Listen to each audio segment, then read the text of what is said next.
Salam semuanya, masih di sini ya. Ini lanjutan dari video yang pertama. Jadi ini adalah bagian kedua untuk video yang berjudul ruang fungsi gelombang partikel tunggal. Nah, tadi kan dijelaskan bahwa pokok materinya ada 4 bagian. Nah, ini adalah bagian keduanya. Jadi sekarang kita akan belajar mengenai operator linier. Nah, jika belum belajar yang A-nya, maka cari dulu video yang berjudul struktur dari ruang fungsi gelombang. Ya. Oke.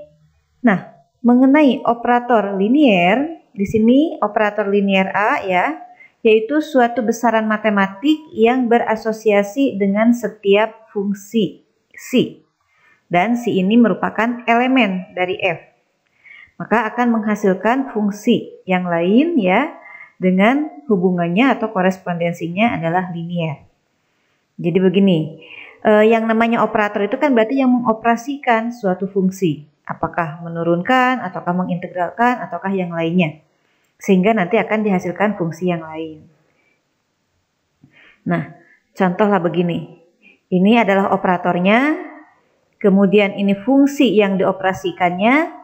Nah, ini adalah hasil dari fungsi yang sudah dioperasikan. Makanya di sini diberi simbol aksen. Artinya nilainya kan sudah berbeda dengan yang ini. Contoh lagi, di sini ada operatornya. Kemudian mengoperasikan fungsi ini. Jika lambda 1 dan lambda 2 itu konstanta ya. Kemudian si 1 ini fungsi X, si 2 fungsi X, berarti yang dioperasikan adalah si 1 dan si 2. Karena ini linier ya, maka A ini mengoperasikan bagian yang pertama dulu, baru mengoperasikan bagian yang kedua. Nah, kita lihat ini hasil dari operasi yang pertama. Lambda satunya boleh disimpan di depan dari operator. Karena ini tidak dioperasikan, kan konstanta. Jadi si operator A hanya mengoperasikan fungsi 1. Demikian pula hasil yang kedua. Lambda 2-nya simpan di depan, operatornya mengoperasikan fungsi kedua. Itu ya. Ini karakter dari operator linier. Nah, kita akan membahas beberapa contoh operator linier yang lain apa saja. Kemudian bagaimana prinsip dalam penjumlahan operator, lalu perkalian operator-operator. Oke, yang pertama yaitu contoh-contoh operator linier. Ada yang namanya operator paritas. Nah, operator paritas perannya seperti apa? Ini seolah-olah dia itu pembalik ya, karena ini operatornya mengoperasikan suatu fungsi, misalnya komponennya X, Y, Z, maka setelah dioperasikan akan berubah menjadi min X, min Y, min Z, si parameternya ini. Dan sebaliknya kalau awalnya min ya jadi plus, jadi ini kebalikan. Jadi bisa dikatakan operator paritas sejenis ya, seolah-olah itu sebagai operator pembalik dari tandanya. Kemudian yang keduanya, contoh operator linier adalah operator diferensial. Simbolnya D. Dx maksudnya dia itu mengoperasikannya terhadap X. Ya, diferensial atau kita sebut juga turunan. Secara definisinya, kalau ini operatornya mengoperasikan suatu fungsi C, maka dituliskan seperti ini. Berarti do C terhadap E. Ya udah, ini tinggal diturunkan saja, tergantung nanti fungsi C-nya itu bagaimana bentuknya. Terus yang ketiganya, perkalian dengan suatu fungsi Vx ya. Berarti ini operator Vx, V ya, ini operator perkalian lah ya, kita sebut saja. Mengoperasikan fungsi, karena perkalian seperti ini, jadilah seperti ini. X, C. Terus ada lagi perkalian dengan suatu konstanta. Nah, dua operator A dan B disebut sama, yaitu A sama dengan B, jika hasil operasinya terhadap fungsi yang mana saja adalah identik. Ya, artinya kalau ada operator A mengoperasikan fungsi yang pertama, kemudian operator B menghasilkan fungsi yang kedua, hasilnya sama ya. Berarti ini adalah identik. Saya ulangi. Operator A, katakanlah mengoperasikan si, menghasilkan nilai X. Kemudian operator B mengoperasikan si, hasilnya X juga. Maka operator A dan B disebut sama, ya. Seperti itu. Jadi mengoperasikan suatu fungsi dan hasilnya sama. Nah, sekarang terkait dengan aturan penjumlahan dari operator. Secara prinsipnya, kalau ada dua operator A ditambah B mengoperasikan fungsi, ini aturannya boleh masing-masing. Jadi A mengoperasikan si ditambah B mengoperasikan si. Seperti itu. Konsekuensinya, jika operatornya ABC, ya, ini boleh A dengan B dulu digabung, kemudian C, atau boleh juga A yang sendiri, terus B tambah C. Ya, karena secara prinsipnya kan tadi seperti ini. Kemudian, jika A ditambah B menghasilkan atau hasilnya sama dengan operator B tambah A, nah ini disebutnya adalah komut atau komutatif, ya, sama saja. Berikutnya perkalian operator-operator. Nah, misalnya A dan B adalah dua operator linier.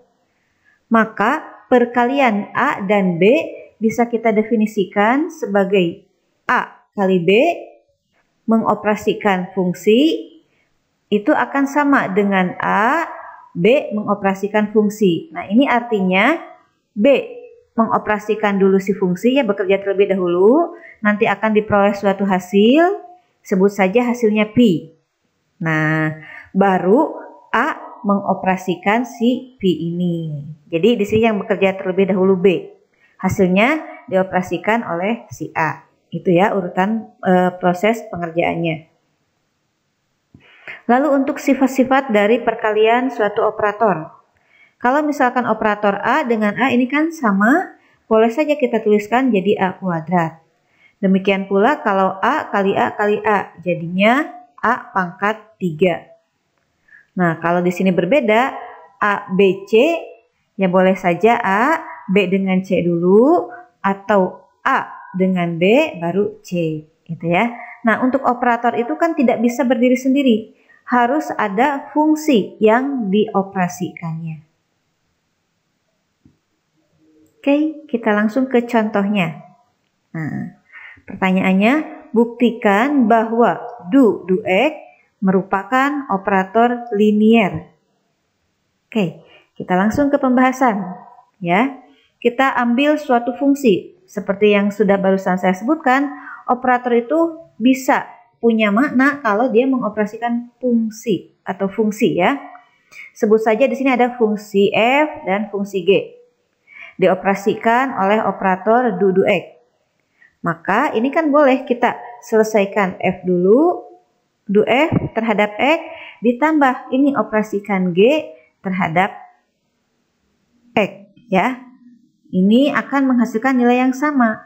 Sama dengan yang ruas kiri. Kalau ruas kiri kan F dan G ditambahkan dulu, baru dioperasikan. Kalau ruas kanan, dioperasikan masing-masing. Setelah dioperasikan masing-masing baru ditambahkan. Nah, ini hasilnya ruas kiri, ruas kanan ya sama artinya. Atau contoh lagi yang lain. Misalkan ini do, X mengoperasikan C, Fx. Nah, kalau C tidak ada peubah X-nya berarti ini konstanta. Kalau Fx ini fungsi yang peubahnya X. Nah, karena C ini konstanta, maka penulisannya boleh disimpan di depan dari operator. Dan dituliskan do Fx, do X. Jadi yang dioperasikan F saja terhadap X. Nah, ini juga akan menghasilkan nilai yang sama. Jadi caranya mau dikalikan dulu dengan C, baru dioperasikan, atau yang dioperasikan oleh do, X, F-nya saja. Hasilnya dikalikan dengan C, itu hasilnya juga sama.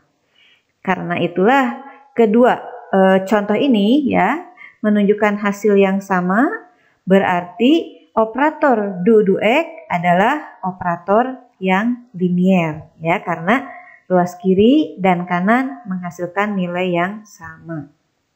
Bisa dimengerti ya? Oke, berikutnya contoh lagi. Ini contoh yang keduanya. Apakah ini dalam kurung ya kuadrat merupakan operator linier?